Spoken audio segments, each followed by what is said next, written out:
Hello my dear friends and students, welcome to English Max. आज फिर हम लोग टेंस का एक प्रैक्टिस सेट करने जा रहे हैं और आज का जो प्रैक्टिस सेट है वो है सेंटेंस का इम्प्रूवमेंट। ठीक है, तो इसके पहले हम लोग क्या क्या कर चुके हैं। इसके पहले हम लोग टेंस के एरर के क्वेश्चन कर चुके हैं 50। ठीक है, एरर के कितने क्वेश्चन थे? 50 क्वेश्चन थे। और फिलर के क्वेश्चन किए थे जिसमें हम लोगों ने 30 क्वेश्चन किए थे और सेंटेंस इम्प्रूवमेंट के 20 क्वेश्चन हुए। तो ये 50 और ये 30 और ये 20 कुल मिलाकर के कितने हो चुके? हम लोग 100 क्वेश्चंस कर लेंगे आज वाले को मिलाकर। और इन 100 क्वेश्चंस में टेंस के करीब जितने भी रूल्स थे सारे के सारे हमने आपको एक बार, दो बार, तीन बार रिवीजन करा दिया। ठीक है, जिन लोगों ने टेंस के लेक्चर्स ना देखे हों वो 8 लेक्चर्स हैं, उनको देख लीजिए आप लोग। और इस जो क्वेश्चन आप करने जा रहे हैं इसका पीडीएफ इसी वीडियो के साथ अटैच है। पीडीएफ डाउनलोड कर लीजिए, जैसा कि हर बार बताता हूं। पीडीएफ सॉल्व कर लीजिए, उसके बाद हम लोग इसको डिस्कस करते हैं, तभी इसका मज़ा आएगा। तो टेंस का टॉपिक ख़त्म करने के बाद फिर हम लोग नए टॉपिक पे स्टार्ट करेंगे। तो चलो शुरू करते हैं आज का डिस्कशन। और आज के डिस्कशन का पहला क्वेश्चन जो सेंटेंस इम्प्रूवमेंट का है वो आपके सामने है। देखो क्वेश्चन क्या कह रहा है। पहला क्वेश्चन है कि if he has to spend 5 hours. अब ये हैज़ टू स्पेंड फोर्स्ड है और हैज़ लगा है, कौन सा टेंस हो गया? प्रेजेंट हो गया। और आप जानते हैं कि जब दो सेंटेंस होते हैं तो पहला और दूसरा जो सेंटेंस होगा उसके टेंस का कम्बिनेशन बनाना बहुत ज़रूरी होता है। तो पहला वाला किस में आ गया? प्रेजेंट टेंस में है। If he has to spend 5 hours in the queue, अगर उसको क्यू में 5 घंटे लगाने पड़े तो it was really a wastage. तो रियली ये एक समय की बर्बादी थी। यहाँ क्या लगा दिया? वाज लगा दिया। ठीक है, और आपको इम्प्रूव कहाँ किया करना है? जो आपका बोल्ड पोर्शन है यही इम्प्रूव क्या करना है, फिर से देख लीजिए एक बार। ये वाज से लेकर के बोल्ड किया गया, वाज रियली अ वेस्टेज, यही आपको इम्प्रूव करना है। अगर यहाँ कोई गलती है तो इसमें से इसकी जगह पर क्या होगा? अगर उसमें कोई गलती नहीं है तो आपका आंसर क्या होगा? नो इम्प्रूवमेंट होगा। तो let's try to find out the error if there is any. तो मैंने अभी कहा कि टेंस का कम्बिनेशन, दो सेंटेंस है, ये देखो ये दो सेंटेंस हो गया, एक सेंटेंस ये हो गया और एक सेंटेंस इसके बाद का हो गया। पहला वाला है हैज़ टू में, हैज़ टू प्रेजेंट में हो गया तो ये दूसरा वाला वाज में होगा नहीं। क्लियर बात हो गई? ठीक है, तो ये बाद में एक ही समय के हैं ना कि अगर उसको अगर उसको क्यू में 5 घंटे स्पेंड करना पड़ा तो ये तो टाइम की वेस्टेज है। ठीक है, तो या तो हम यहाँ हैड टू कर दें। अब हैड टू यहाँ कर नहीं सकते क्योंकि इम्प्रूवमेंट यहाँ करना है। तो इम्प्रूवमेंट यहाँ करना है तो वाज की जगह क्या करना पड़ेगा? इज करना पड़ेगा। और रियली अ वेस्टेज, ये तो करेक्ट है। तो it is really a wastage. ठीक है, ऑप्शन ढूंढिए। It is real a wastage, तो रियल नहीं होगा, रियली होगा, वाज हो नहीं सकता। ठीक है, अब आएगा it is really a wastage, तो आपका आंसर क्या हो गया? सी वाला हो गया। Is that clear? ठीक है, चलिए आगे बढ़ते हैं। क्वेश्चन नंबर 2 सेंटेंस इम्प्रूवमेंट का। इसमें किस पार्ट को इम्प्रूव करना है? आपको यहाँ दिखाई दे रहा है हैज़ बीन गोइंग ऑन, ये है पोर्शन। ठीक, क्वेश्चन पढ़ें। रिकॉर्ड्स शोड दैट, ये शोड क्या है? शोड है वर्ब की सेकेंड फॉर्म, मेन सेंटेंस है ये शोड, ये पास्ट में है। तो अब यहाँ क्या होगा? ये जो हैज़ बीन है फिर ये गलत हो जाएगा। ठीक है, देखिए रिकॉर्ड्स शोड पास्ट में है। That the scam has been going on for at least 10 years. अच्छा, ये फार के साथ टाइम दिया हुआ है तो हमारा टेंस क्या होगा? परफेक्ट या परफेक्ट कंटिन्यूअस होगा। वैसे परफेक्ट यहाँ नहीं होगा, यहाँ परफेक्ट कंटिन्यूअस ही होगा। तो जब परफेक्ट कंटिन्यूअस होगा तो किसका परफेक्ट कंटिन्यूअस? प्रेजेंट का या पास्ट का परफेक्ट कंटिन्यूअस? ये डिपेंड करेगा किस पे? आपकी मेन वर्ब किस टेंस में है। ठीक, अगर मेन वर्ब पास्ट में है तो ये जो परफेक्ट कंटिन्यूअस है ये पास्ट का परफेक्ट कंटिन्यूअस होगा। अब जैसे इसका रिलेशन देख लीजिए, ये मान लीजिए टाइम है आपका, ये आपकी टाइम लाइन जा रही है, यहाँ पे ये फ्यूचर हो गया और ये प्रेजेंट हो गया। ठीक है, अगर कोई रिकॉर्ड है जैसे रिकॉर्ड सोल्ड, रिकॉर्ड आपका क्या? ये प्रेजेंट हो गया ना, यहाँ पे आपका प्रेजेंट हो गया तो यहाँ पे आपका रिकॉर्ड शो किया। तो कोई फ्रॉड चल रहा था 10 साल से, तो फ्रॉड कब तक चला? जब आपका रिकॉर्ड दिखाया गया तो फ्रॉड वहीं तक चला होगा ना भाई। फ्रॉड का पता लग गया, यहाँ पे फ्रॉड का पता लग गया और फ्रॉड यहाँ से 10 ईयर से चल रहा था और यहाँ आके पता लग गया। तो ये पास्ट इंडेफिनिट के पहले ही तो ये ख़त्म हो गया, तो फिर ये प्रेजेंट तक तो आता नहीं, तो ये परफेक्ट कंटिन्यूअस। अब ये फार के साथ टाइम लगा हुआ है तो हमें इसमें परफेक्ट कंटिन्यूअस लगाना है, लेकिन ये परफेक्ट कंटिन्यूअस किसका होगा? ये परफेक्ट कंटिन्यूअस होगा पास्ट का। तो जो हैज़ बीन गोइंग ऑन है वो क्या हो जाना चाहिए? वो हो जाना चाहिए had been going on. Clear हो गया? चलिए अब आप ढूंढ लीजिए, यहाँ हैज है, यहाँ हैज है, ये होगा नहीं, फिर ये हो गया हैड बीन गोइंग ऑन। ठीक, इज़ दैट क्लियर? ठीक, आगे बढ़ते हैं। अब आ जाइए क्वेश्चन नंबर 3 पर। क्या कह रहा है क्वेश्चन नंबर 3? ये देखिए, क्वेश्चन नंबर 3 है इन अ फ्यू मिनट्स टाइम, कुछ मिनटों के ही टाइम में, व्हेन द क्लॉक स्ट्राइक्स 6, जब घड़ी 6 बजाएगी। स्ट्राइक्स क्या है? वर्ब में एस लगा हुआ है, यहाँ व्हेन लगा हुआ है ना, व्हेन लगा है इसलिए विल नहीं लगा। ठीक है, पिछले वाली वीडियो मैंने कहा था कि जब यहाँ व्हेन वगैरह लगा होता है तो यहाँ पे जो विल लगना होता है वो हट जाता है, विल से लगता नहीं, फिर प्रेजेंट इंडेफिनिट में आ जाता है। याद रखिएगा, ये स्ट्राइक्स क्या है? ये वर्ब में एस लगा हुआ है, यानी कि ये प्रेजेंट है। ठीक, आपका मेन क्लास प्रेजेंट में हो गया। अब आगे देखिए, I would be waiting here for 3/4 of an hour. तो आई वुड बी, अब ये वुड हो गया क्या? ये वुड हो गया पास्ट का। अच्छा ठीक है, उसको गोली मारिए। यहाँ लिखा है बी के साथ वर्ब की आईएनजी फॉर्म, यानी कंटिन्यूअस हो गया। अब कंटिन्यूअस कैसे हो सकता है जबकि यहाँ पे लिखा for 3/4 of an hour, for 3/4। तो ये देखो फॉर के साथ दिया हुआ है टाइम। ठीक है, फॉर के साथ टाइम दिया है। 3/4 का मतलब क्या हुआ? क्वार्टर कितना होता है? 15 मिनट का एक क्वार्टर हुआ, 3/4 में कितना हो गया? 45 मिनट का हो गया, तो 45 मिनट। ठीक, ऑफ एन आवर मतलब 1 घंटे का 3/4, मतलब हम 45 मिनट से यहाँ वेट कर रहे हैं। ठीक है, तो 45 मिनट से वेट कर रहे हैं, तो इसका मतलब फॉर के साथ अगर आपने टाइम लगा दिया तो मतलब हुआ कि ये परफेक्ट या परफेक्ट कंटिन्यूअस में होगा। अच्छा, परफेक्ट कंटिन्यूअस होगा तो किसका परफेक्ट कंटिन्यूअस होगा? फ्यूचर का परफेक्ट कंटिन्यूअस होगा। फ्यूचर का परफेक्ट कंटिन्यूअस होगा तो हमें कौन सा सेंटेंस लेना चाहिए? Will have been waiting. क्या होगा?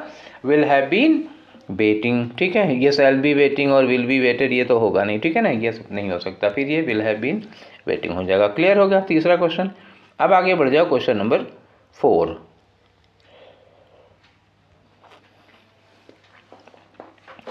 ये है हमारा क्वेश्चन नंबर 4। देखिए पढ़िए, we had not attended any class. ये देखिएगा हैड नॉट, यहीं पे हमें इम्प्रूव करना है अगर गलती हुई तो। We had not attended any class since the term began. Since the term began, फिर आप याद करिए वही पिछले वाले क्लास, पिछले वाले प्रैक्टिस सेट में सिंस अगर कंजंक्शन है, मैंने कहा था सिंस प्रीपोजिशन कंजंक्शन दोनों। सिंस अगर कंजंक्शन है तो इसके बाद क्या होती है? पास्ट इंडेफिनिट होता है, और इसके पहले क्या होता है? प्रेजेंट परफेक्ट होता है। ठीक है, तो ये प्रेजेंट परफेक्ट है। ये जो सिंस दिया है, सिंस के बाद टर्म बिगेन, बिगेन वर्ब की सेकेंड फॉर्म पास्ट इंडेफिनिट है। इसका मतलब हैड नॉट अटेंडेड में हैड गलत हुआ, हैज़ होना चाहिए। तो वी हैज़ होगा क्या? वी लगा हुआ है तो हैव होगा, तो वी हैव नॉट अटेंडेड कौन सा हो गया? सी वाला हो गया। क्लियर हो गई ना बात? ठीक है, तो इसको बहुत ज़्यादा नहीं समझाना है। पिछले दोनों क्वेश्चन सेट्स में हम लोगों ने इस तरह के क्वेश्चन किए थे, तो अब इस पर बहुत ज़्यादा टाइम ना वेस्ट किया जाए, आगे बढ़ लो। अगला क्वेश्चन है कि I am working on this job. ठीक है, आई एम वर्किंग को आपको इम्प्रूव करना है। लिखा है फॉर लास्ट 6 मंथ्स, तो फॉर के साथ अगर आप पीरियड ऑफ टाइम लगा दिए हैं तो टेंस कौन सा हो जाएगा? फिर वही प्रेजेंट परफेक्ट या परफेक्ट कंटिन्यूअस। ठीक है, या पास्ट परफेक्ट कंटिन्यूअस। तो अब यहाँ चूंकि कोई पास्ट का इंडिकेशन नहीं है तो प्रेजेंट परफेक्ट होना चाहिए। तो प्रेजेंट परफेक्ट, ये एम के साथ वर्किंग गलत हो जाएगा, फिर क्या होगा? I have been working. तो हैव बीन वर्किंग कहाँ दिया है? यहाँ दिया हुआ है। क्लियर हो गया? तो इसका दूसरा वाला ऑप्शन हो गया। फिर आ जाओ छठे क्वेश्चन पर। छठा क्वेश्चन क्या कह रहा है? ये है आपका क्वेश्चन नंबर 6। देखो लिखा हुआ I have been playing chess. I have been playing chess, ये आपका इम्प्रूवमेंट वाला पोर्शन हो गया। आगे लिखा है whenever they are free.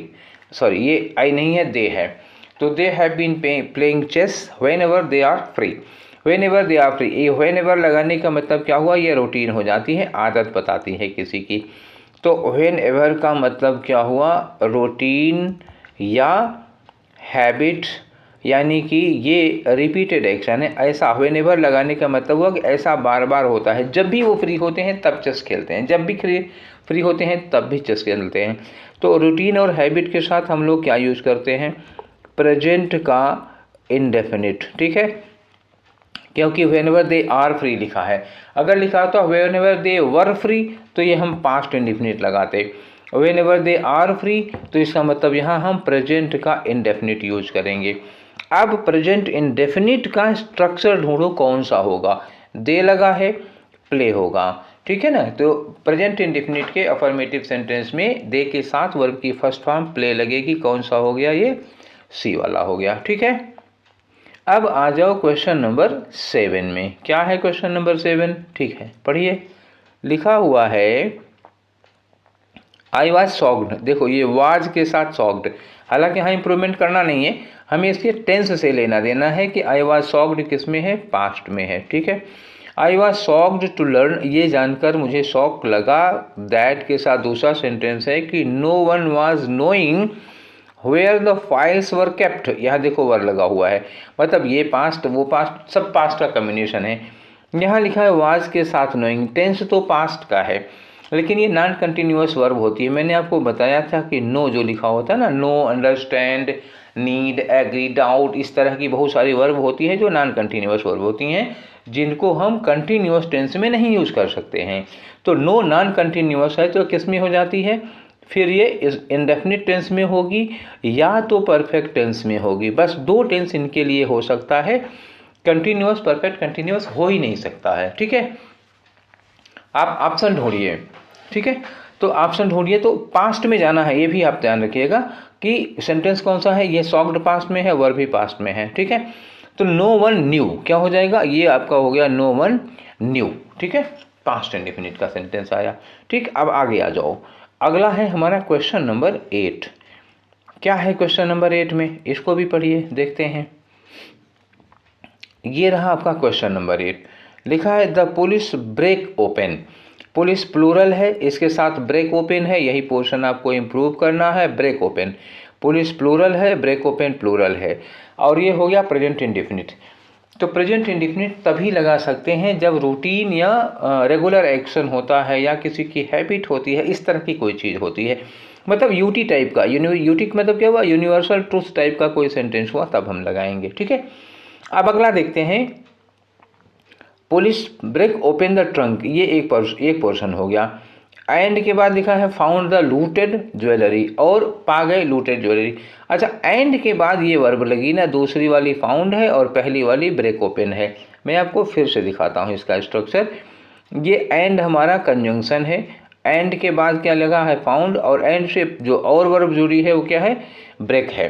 तो जिसे इम्प्रूव नहीं करना है वो है फाउंड, यानी कि वर्ब की सेकेंड फॉर्म हुई। तो इसका मतलब ब्रेक ओपन को भी हमें क्या करना पड़ेगा, सेकेंड फॉर्म में करना पड़ेगा। क्लियर। तो ब्रेक का ब्रोक ढूंढ लीजिए कहाँ पर है, ये हो गया ब्रोक ओपन हो गया, ठीक है। ये हैव होने का कोई चांस नहीं है, ब्रेक ओपेंड। देखो जब ब्रेक हो ही नहीं सकता तो ये वाला ब्रेक कैसे हो जाएगा, तो जाहिर सी बात है ये बात खत्म होगी। तो आपका आंसर कौन सा हो गया, ए वाला हो गया, ठीक है। अब आ जाओ क्वेश्चन नंबर 9 पर। आ गए हम लोग क्वेश्चन नंबर 9 पे। देखो क्या लिखा हुआ है। क्वेश्चन नंबर 9 है कि as Anuj was familiar with the road to Neeraj house. अभी ये लिखा है वाज फेमिलियर, ठीक है। अनुज नीरज के घर का रास्ता पता था उसको, ठीक है। With the road to Neeraj house, Neeraj के घर का रास्ता सड़क उसको पता था, वाज लगा हुआ है मेन सेंटेंस में। इसलिए ही लीड्स द वे, इसलिए अनुज ने रास्ता दिखाया। तो लीड्स द वे, अच्छा रास्ता दिखाने के लिए जो लीड लगता है उसकी सेकेंड फॉर्म क्या होगी, वाज लगा है ना, वाज लगा है तो नेक्स्ट सेंटेंस भी पास्ट में होना चाहिए। तो लीड जो होता है, दो तरह की लीड होती है। एक लीड क्या होता है जिसका सेकेंड फॉर्म क्या होती है, lead led, led second third form होती है। और एक लीड लेड में क्या होता है, लीड लीडेड, लीडेड होता है, ठीक है ना। तो लीडेड, ये लेड लेड क्या होता है, ये गाइड करने के लिए होता है, और लीडेड क्या होता है, जीवन जीने के लिए होता है। मतलब ये लग जाता है किसके लिए, लिव के सेंस में। तो यहाँ जीवन जीने के लिए नहीं लगा है बल्कि रास्ता दिखाने के लिए लगा है। तो हमें कौन सा चाहिए, लीड लेड, लेड वाला चाहिए। तो लेड है हमारा ऑप्शन, कौन सा होगा, लेड द वे हो गया। लीडेड क्या होता है, जीवन जीने के लिए लगेगा नहीं, और लीड्स क्या होता है, प्रेजेंट में आ जाएगा, ये लगेगा नहीं, ठीक है। कहानी समझ में आ गई आपको। तो इसका ऑप्शन कौन सा हो गया, इसका ऑप्शन हो गया ए, ठीक है, 9 का। अब आ जाओ क्वेश्चन नंबर 10 में। देखें क्या लिखा है क्वेश्चन नंबर 10 में। ये रहा आपके सामने क्वेश्चन नंबर 10, ठीक। व्हेन दे रीच, देखो यहीं आपको इम्प्रूवमेंट भी करना है। When they reach the airport, जब वो एयरपोर्ट पहुंचते हैं तो द फ्लाइट हैड डिपार्टेड, ठीक है, द फ्लाइट हैड डिपार्टेड, तो ये फ्लाइट उड़ चुकी थी, जा चुकी थी। अब ये पास्ट परफेक्ट है, ठीक है ना, क्या हो गया, ये पास्ट परफेक्ट हो गया, ठीक है। तो जब हम पहुँचे एयरपोर्ट तो फ़्लाइट जा चुकी थी, तो मतलब फ़्लाइट के जाने के बाद हम पहुँचे, तो पास्ट परफेक्ट में फ़्लाइट जा चुकी है, तो हम पहुँचे वहाँ कहाँ कब होंगे, जाहिर सी बात है पास्ट इंडेफिनिट में। भाई फ़्लाइट के जाने के बाद पहुँचे तो फ़्लाइट परफेक्ट टेंस में चली गई, तो हम किस में पहुँचे होंगे, इंडेफिनिट में पहुँचे होंगे। हाँ, किसका इंडेफिनिट होगा, अगर ये पास्ट का परफेक्ट है तो पास्ट का ही इंडेफिनिट भी होना चाहिए। तो आप पास्ट इंडेफिनिट ढूंढिए, व्हेन के साथ पास्ट इंडेफिनिट, तो व्हेन दे रीच, देखो यहाँ पे रीच लिखा है, ये गलत हो गया, व्हेन दे रीच्ड ये वाला आपका ऑप्शन हो जाएगा, ठीक है। हैड रीच्ड होगा नहीं, क्योंकि अगर हम भी हैड रीच्ड हो जाएं और फ्लाइट भी हैड डिपार्टेड हो जाए तो गड़बड़ हो जाएगा ना। अब ये ऑप्शन वाला ये क्यों नहीं होगा, अब अगर हम भी पास्ट परफेक्ट में पहुँचे और फ्लाइट भी पास्ट परफेक्ट में उड़ जाए तो गड़बड़ हो जाएगा, क्योंकि फ्लाइट पहले उड़ गई थी, हम बाद में पहुँचे थे, इसलिए ये ना हो करके ये होगा। क्लियर हो गया, तो ये रहा आपका आंसर बी। अब आ जाओ क्वेश्चन नंबर 11 पर। क्या है 11 में, ये रहा आपका सी रिपोर्टेड दैट। अब देखो यहाँ दैट मिल गया, सेंटेंस टूटा, एक पोर्शन ये हो गया, एक पोर्शन ये हो गया। अच्छा, रिपोर्टेड किस में है, वर्ब की सेकेंड फॉर्म में है, ठीक। ये रिलेशन बहुत होता है। She reported that she had finished the project ago assign to her, ठीक। तो she had finished the project. अब ये देखो, ये मान लो ये टेंस की लाइन हो गई, ये आपका हो गया ये, ठीक है, ये है हमारा प्रेजेंट, ठीक है। स्ट्रक्चर पे मत जाना, जल्दी में ऐसे ही बनता है। प्रेजेंट हो गया, ये आपका क्या हो गया, फ्यूचर हो गया, ठीक है। और ये हो गया आपका पोर्शन कौन सा वाला, पास्ट का पोर्शन हो गया, इतना, ठीक।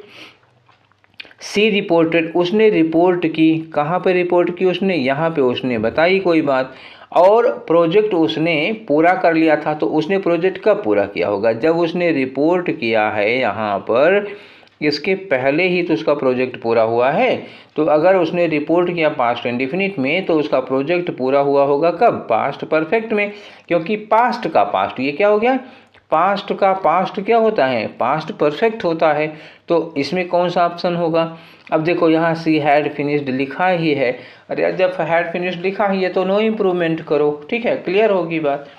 क्योंकि देखो यहाँ रिपोर्टेड के साथ हैज़ तो होगा नहीं और विल होगा नहीं, ठीक है। फिनिश्ड हो गया कि दोनों एक साथ, जब उसने रिपोर्ट किया तभी पूरा भी किया, तो जबकि पूरा पहले कर लिया था तो ये भी नहीं होगा। तो ये जो सेंटेंस लिखा है, the sentence itself is correct, वो पहले से ही करेक्ट है, उसमें कोई इम्प्रूवमेंट की गुंजाइश नहीं है। अब आ जाओ क्वेश्चन नंबर 12 पर, ठीक है। तो ये रहा आपका क्वेश्चन नंबर 12। इम्प्रूवमेंट का पोर्शन कौन सा हो गया, ये आपका इम्प्रूवमेंट वाला फ्रेज है। पढ़िए, द चीफ जस्टिस अनाउंस्ड, ये पकड़ लीजिए, आप इसको पकड़ लीजिए, क्योंकि ये दैट लगा हुआ है, ठीक है, दैट डिवाइडर है। तो दैट के पहले आपका मेन क्लास जो है वो किस में है, the chief justice announced, past में है, ये आप ध्यान में रखिएगा, ठीक है। That a total of 30 evening course will be started. अब जाहिर सी बात है यार, प्रेजेंट में पास्ट में फ्यूचर की बात कर रहे हैं, सॉरी प्रेजेंट में नहीं। जज साहब जब अनाउंस किए थे, तो जब उन्होंने अनाउंस किया तो उन्होंने फ्यूचर के लिए बोला था। तो जब हम पास्ट में फ्यूचर की बात करते हैं, आप हमेशा ध्यान रखिए, पास्ट में फ्यूचर के बारे में अगर बोला जा रहा है तो आपका विल किस में चेंज हो जाएगा, विल इनटू वर्ब की second form, that means would हो जाएगा, ठीक है। तब पास्ट में फ्यूचर की बात करते हैं तो हम वुड लगाते हैं, ठीक है। तो अब ये विल और हैव गया, आपका क्या होगा, वुड बी स्टार्टेड, ठीक है, क्लियर हो गया। आगे बढ़ जाओ, क्वेश्चन नंबर 13 में आ जाओ, ठीक। ये रहा आपका क्वेश्चन नंबर 13। क्या है, आई नो वेरी वेल, देखो ये नो किस में है, प्रेजेंट में है। आई नो वेरी वेल, ये दैट मिल गया आपको डिवाइडर। तो I know very well that my daughter is loving chocolate ice cream more than anything else. मुझे अच्छी तरह पता है कि मेरी डॉटर को चॉकलेट आइसक्रीम किसी भी चीज़ से ज़्यादा अच्छी लगती है, तो इज़ लविंग, ये फिर वही वाली बात आ गई। लव, लाइक, हेट, डिसलाइक, ये जो इमोशन और फीलिंग से रिलेटेड वर्ब्स होती हैं, ये कैसी वर्ब्स होती हैं? नॉन कंटिन्यूअस वर्ब्स होती हैं। ये बात मैं बहुत बार दोहरा चुका भैया, बस बहुत हो गया, ऊब गए हैं। नॉन कंटिन्यूअस का मतलब क्या हुआ? लव, हेट, लाइक, ये सब इंडेफिनिट में होता है। कौन सा इंडेफिनिट होगा? मेन क्लास प्रेजेंट में है तो ये प्रेजेंट का इंडेफिनिट होगा। माय डॉटर सिंगुलर सब्जेक्ट है तो इसके साथ वर्ब क्या लगेगी? लव्स, ठीक है, लव्स चॉकलेट आइसक्रीम। तो क्या हो गया? My daughter loves chocolate ice cream more than anything else. ठीक, अब आ जाओ क्वेश्चन नंबर 14। ठीक है, ये रहा आपका क्वेश्चन नंबर 14। ठीक, आ जाओ। लिखा है through a genuine resource I have come to know that. ये दैट मिला आपका divider, I have come to know ये आपका मेन क्लॉज हो गया। और इसमें क्या है? हैव कम पर ध्यान रखिएगा, ये प्रेजेंट है। I have come to know that he has left for London last week. अब ये क्या लिखा है? Last week. ठीक है, तो लास्ट वीक लग गया। इसका मतलब क्या हुआ? लास्ट वीक लगने का मतलब हुआ यहाँ हैज़ नहीं होना चाहिए, पास्ट इंडेफिनिट होना चाहिए। याद करो, आपको वो लेसन जब मैंने पढ़ाया था जिसमें ये बताया था कि कब प्रेजेंट परफेक्ट और पास्ट कब पास्ट इंडेफिनिट होता है। तो इस लेफ्ट साइड में बताया था प्रेजेंट परफेक्ट कब लगता है, राइट में बताया था पास्ट इंडेफिनिट कब लगता है। ठीक है, अब इसी वाले में हमने बताया था कि लास्ट या पास्ट के साथ अगर कोई टाइम दिया हुआ है तो हम पास्ट इंडेफिनिट में बनाते हैं। और ये लास्ट वीक लिखा हुआ है, इसका मतलब जो हैज़ लेफ्ट दिया हुआ है that should have been he left, because with last week you can not use present perfect, instead you will use past indefinite. Therefore left is the correct option and your option is C. ठीक है, तो let's proceed to the question number 15 and the question number 15 is being displayed on your screen. Have a look. Question number 15, nobody believes, ये आ गया believes, देखो ठीक है, आया ना believes, ये मिला आपका believes, ये लगा है that divider. I am having more than 100 books on this topic. कोई नहीं यकीन करता कि मेरे पास इस टॉपिक पर 100 से ज़्यादा किताबें हैं, तो I am having, फिर वही नॉन कंटिन्यूअस वाली बार भाई। हैव अगर आप पोजीशन के सेंस में यूज कर रहे हैं, have, if you are using have in the sense of possess, ठीक है। अच्छा, अगर आपने हैव को ईट या ड्रिंक के सेंस में, जैसे आई एम हैविंग टी, ये हो सकता है, I am having a party, ये हो सकता है, लेकिन अगर आप कहते हैं कि I am having a car, that sentence is incorrect है, ये नहीं हो सकता। हैव अगर आप पोजीशन के सेंस में यूज़ करते हैं तो ये नॉन कंटिन्यूअस वर्ब हो जाती है। क्या हो जाती है? NCV, मतलब नॉन कंटिन्यूअस वर्ब हो जाती है। नॉन कंटिन्यूअस होने का मतलब हुआ कि ये सेंटेंस प्रेजेंट इंडेफिनिट में हो जाएगा और आई के साथ क्या लगेगा? I have. तो हैव ढूंढिए कहाँ है, ये रहा आपका आई हैव। क्लियर? ठीक है, आगे बढ़ते हैं हम लोग क्वेश्चन नंबर 16 की ओर, और ये रहा आपका क्वेश्चन नंबर 16। देखिए क्या है क्वेश्चन नंबर 16 में जी। ठीक, they reported to me that, देखो ये दैट मिला और ये रिपोर्टेड मिला, पास्ट इंडेफिनिट हो गया। ठीक, मेन सेंटेंस ध्यान दीजिए। They reported to me that Mank had been working overtime for the last 2 weeks. ठीक है, अब कहोगे यहाँ भी लास्ट 2 वीक्स लिखा है, लेकिन इसके पहले क्या लिखा? For the last 2 weeks. अगर फॉर के साथ ये पास्ट का टाइम मिल जाता है तो ये कौन सा टेंस हो जाएगा? परफेक्ट या परफेक्ट कंटिन्यूअस। ये हो गया परफेक्ट कंटिन्यूअस, क्योंकि अफर्मेटिव है तो परफेक्ट कंटिन्यूअस होता, निगेटिव होता तो ये परफेक्ट टेंस में आ जाता। अब किसका परफेक्ट कंटिन्यूअस कहाँ से डिसाइड होगा? This will be decided from reported, and reported second form of verb, ये पास्ट में है तो ये हैड बीन वर्किंग, तो पास्ट परफेक्ट कंटिन्यूअस होगा। देखो मेन क्लास अगर पास्ट में है तो आपका सबऑर्डिनेट किस में होगा? पास्ट परफेक्ट कंटिन्यूअस में हो गया। क्यों हो गया? क्योंकि फॉर के साथ यहाँ टाइम दिया हुआ है, तो इसका मतलब ये सेंटेंस क्या होगा? नो इम्प्रूवमेंट का सेंटेंस होगा, सेंटेंस करेक्ट है। ठीक है, तो ये हो गई कहानी। अब हम लोग आगे बढ़ते हैं क्वेश्चन नंबर 17 की ओर। ठीक, इसके बाद 2 क्वेश्चन आपके पास और बचेंगे। ये रहा आपका क्वेश्चन नंबर 17, द क्राउड, ये लिखा which has gathered to protest against the decision slowly return to their homes. Main sentence क्या हुआ? The crowd which has gathered, crowd जो वहाँ पर इकट्ठा हुई थी, इसी सेंटेंस को आपको इम्प्रूव करना है, तो इसको हमें दूसरे सेंटेंस के टेंस पर डिपेंड करना पड़ेगा।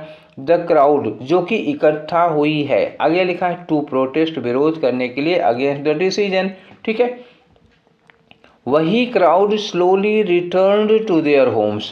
स्लोली रिटर्न्ड, ये रिटर्न किस में हो गया, पास्ट में हो गया। अब देखो, अब फिर वही एक टाइम लाइन वाली बात आ गई ना, आपको इसी पे हम बना सकते हैं, पढ़ा सकते हैं। अब ये देखिए, एक टाइम लाइन ये हो गई आपकी, ये क्या होता है, प्रेजेंट होता है, और ये क्या होता है, ये फ्यूचर होता है। अब ये देखो काम क्या हुआ, रिटर्न, ये यहाँ पे क्या हो रहा है, भीड़ घर लौट आई, भीड़ घर लौट आई। ये अगर भीड़ घर लौट आई पास्ट में है तो इकट्ठा कब हुई होगी, इकट्ठा हुई होगी इस लौटने के पहले ही तो इकट्ठा हुई होगी। तो अगर भीड़ पास्ट इंडेफिनिट में लौट रही है तो इकट्ठा कब हुई होगी, पास्ट परफेक्ट में हुई होगी। क्लियर हो गई बात। तो विच हैड गैदर्ड क्या होगा, हैज़ गैदर्ड नहीं, विच हैड गैदर्ड होगा। तो यहाँ पे हमको ढूंढना क्या है, हैड गैदर्ड, ये हैज की जगह हैड होगा, तो विच हैड गैदर्ड ये रहा आपका पहला वाला ऑप्शन। ठीक है, तो ये 17 हो गया। अब आ जाइए आप क्वेश्चन नंबर 18 पर। क्या है 18 में, देखते हैं जी।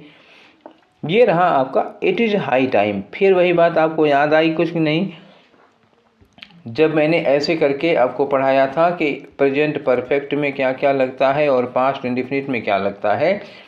तो यहाँ पास्ट इंडेफिनिट वाले में मैंने लिखा था इट इज़ टाइम या इट इज़ हाई टाइम अगर लगा होता है तो हमारा सेंटेंस पास्ट इंडेफिनिट में होता है। क्लियर। तो जब यहाँ इट इज़ हाई टाइम लग गया है तो इसके बाद एसोसिएटेड सेंटेंस क्या है, द गवर्नमेंट विल लॉन्च। इस विल लॉन्च की जगह क्या होगा, पास्ट इंडेफिनिट हो जाएगा और ये लॉन्च्ड हो जाएगा। लॉन्च्ड कहाँ लिखा हुआ है, आपका बी वाले ऑप्शन में लिखा है लॉन्च्ड, तो आप इसका आंसर क्या हो गया, बी हो गया। अब आ जाओ क्वेश्चन नंबर 19 पर। ये सेकेंड लास्ट क्वेश्चन है आज के डिस्कशन का। चलिए देखते हैं क्या लिखा है 18 में। 18 में लिखा है दे वोंट लीव। अब ये वोंट क्या होता है, will not. Won't is will not. ठीक है, तो ये फ्यूचर में है, ध्यान रखिएगा। They won't leave the place until she will not indicate them to do so. तब जब तक कि वो उनको ऐसा करने के लिए इंडिकेट नहीं करती। ये ध्यान देखिएगा क्या लिखा है, अनटिल। मैंने कहा था अनटिल के साथ एक तो नॉट नहीं लगता और दूसरे विल नहीं लगता। Until is already negative, until already negative है, इसके साथ हम नॉट लगा के सुपरफ्लुअस यूज कर देंगे, ये गलत हो जाएगा। Until is not followed by not. ठीक है, दूसरी बात ये विल लगा हुआ है और अनटिल क्या है, अनटिल है कंजंक्शन ऑफ टाइम। तो कंजंक्शन ऑफ टाइम है तो you can not use will और शैल विद अनटिल। तो ना तो विल लगाना है और ना ही नॉट लगाना है। तो विल और नॉट दोनों हटा के ऑप्शन ढूंढिएगा आप। तो नॉट तो लगेगा नहीं, ये कट गया, विल लगेगा नहीं, ये कट गया, तो आपके पास कौन सा ऑप्शन बच रहा है, बिना विल और बिना नॉट के बच रहा है इंडिकेट्स। तो ये वाला सेंटेंस हो गया। ठीक है, अब आ जाओ क्वेश्चन नंबर 20 पर and this one is the last question of today's discussion. ठीक है, और with this question we are going to finish the topic of tense. ठीक है, तो क्वेश्चन नंबर 20 में क्या दिया हुआ है कि by the time they understood the cause of disease. By the time लगा हुआ है, इसका मतलब ये बिफोर की तरह यूज किया जाता है। यार अब आप समझिएगा, चाहे बिफोर लिखा हो चाहे बाय द टाइम लिखा हुआ है, इसके बाद क्या होता है, इसके बाद होगा पास्ट इंडेफिनिट। क्या होगा, पास्ट इंडेफिनिट। और इसके बाद क्या होता है, फ्यूचर, सॉरी पास्ट परफेक्ट, गलत लिख दिया मैंने, फिर से समझिए इस बात को। चाहे बिफोर लिखा हो या बाय द टाइम लिखा हुआ हो, इसके बाद क्या लगेगा, इसके बाद होता है आपका पास्ट इंडेफिनिट। अगर पास्ट में जा रहा है, फ्यूचर में जा रहा है तो फ्यूचर परफेक्ट हो जाएगा। पास्ट इंडेफिनिट के बाद ये वाला क्या हो जाएगा, पास्ट परफेक्ट हो जाएगा। ठीक है, तो बाय द टाइम के साथ क्या लगा हुआ, दे अंडरस्टूड, पास्ट इंडेफिनिट लगा है। दूसरा वाला सेंटेंस जो लिखा है ना, it took the lives of many innocent people. तो ये जो इट टुक लिखा हुआ है, इस यहाँ क्या होना चाहिए, इट हैड टेकन। ठीक है, तो ये टुक को काट को हैड टेकन लगा दो यहाँ पे। जब तक लोगों को बीमारी का कारण पता चला, वो लाखों लोगों की जान ले चुका था। ठीक है ना, तो क्या हो गया, हैड टेकन, क्योंकि लोगों की जान पहले ही जा चुकी है। फिर से सेंटेंस पढ़ो, by the time they understood the cause of disease, जब तक उन लोगों को बीमारी का कारण पता चला। It took the lives of many innocent people, बहुत सारे निर्दोष लोगों की जान ले चुका था। ठीक, तो जब हमको उसकी बीमारी का कारण पता चला, उसके पहले ही तो लोगों की जानें चली गई। ऐसा तो नहीं है कि हमको, अब देखो अगर पास्ट इंडेफिनिट में करते हो तो क्या हो गया, ये हो गया हमारी बीमारी का कारण पता चला हमको, और अब टुक लगाएंगे तो अगर दोनों पास्ट इंडिफिनिट करोगे तो इसका मतलब क्या हुआ, जब हमें कारण बीमारी का कारण पता चला तभी उसने हज़ारों लोगों की जान ली, तो ये तो गलत हो गया ना, जबकि वो जान ले चुका है कब, पहले ही ले चुका है ना। तो इसका मतलब कि जब बीमारी का कारण पता चला पास्ट इंडिफिनिट में तो जान ही ले चुका था पास्ट परफेक्ट में, इसलिए आपका सुटेबल ऑप्शन क्या होगा, हैड टेकन। ठीक है, तो ये 20 क्वेश्चन हम लोगों ने कर लिया। ठीक है, तो कुल कितने क्वेश्चन कर चुके हैं, 50 हम लोगों ने एरर के कर दिए, 30 हमने किसके कर दिए, फेलर के कर दिए, और 20 इम्प्रूवमेंट के कर दिए। तो आज हमने टेंस के 100 क्वेश्चंस की प्रैक्टिस कंप्लीट कर ली। ठीक है, और 8 लेक्चर हैं, 3 प्रैक्टिस सेट हैं, कुल मिला के 8 3 11 हो गया, 11 वीडियो बन गए आपके टेंस के। ठीक है, तो टेंस का ये सेशन आप लोगों को कैसा लगा पूरा का पूरा। ठीक है, इससे आप लोगों को अगर इम्प्रूवमेंट हुआ हो, फ़ायदा हुआ हो तो मेरी मेहनत सफल हुई। अदरवाइज़ अगर आप लोगों को कुछ और चाहिए, किसी खास टॉपिक पर वीडियो चाहिए तो वो भी हमको आप मैसेज करके बताइए, नहीं तो फिर हम लोग नेक्स्ट सेशन में किसी और टॉपिक पे स्टार्ट करते हैं। तो फिर मिलेंगे अगली क्लास में। Till then take care, thank you.